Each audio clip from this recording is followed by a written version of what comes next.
ত্রিভুজ এবিসি এর তিন কোণের যোগফল কেন 180 ডিগ্রি হয় এই বিষয়টি আমরা আজকে ক্লিয়ার করব। আশা করা যায় সবার ভিডিওটি ভালো লাগবে।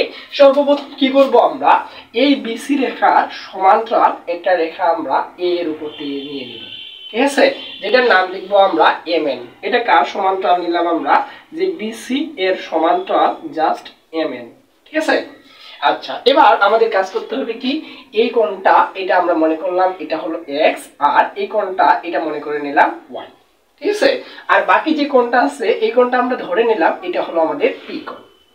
আমরা সবাই জানি এটা আরেকটা সমান্তরাল রেখা, আর এটা হলো তাদের ছেদক। এটা হলো কি তাদের ছেদক। এটা যদি ছেদক হয় তাহলে এখানে যে কোণটা উৎপন্ন করবে জেটের মতন সেই কোণটাকে আমরা বলবো অবশ্যই একান্তর কোণ। কি কোণ? একান্তর কোণ, যার ফলে আমরা বলতে পারি এই মানটা সমান।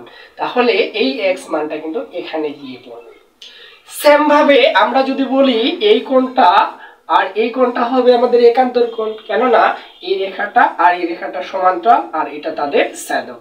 তাহলে আমরা এখানে যে কোণটা পেলাম সেটা হলো আমাদের ওয়াই কোণ।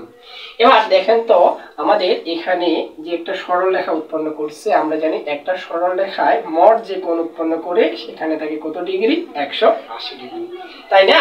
তাহলে এই কোণটা যোগ করলে আমাদের সম্পূর্ণ এই সরল কোণটা পেয়ে যাচ্ছি আমরা। তাহলে এই সরল কোণেরও মান হবে 180 ডিগ্রি। এক্ষেত্রে আমরা বলতে পারি যে কোণ এক্স প্লাস কোণ পি প্লাস কোণ ওয়াই ইকুয়াল কত হলো আমাদের 180 ডিগ্রি। তাই আমরা বলতে পারি যে এ কোণ মানে আমরা ধরেছিলাম এক্স কোণ, তাহলে এই কোণটা যোগ করলে কত হবে আমাদের 180 ডিগ্রি। আশা করা যায় বিষয়টি আপনারা সবাই ক্লিয়ার হয়েছে।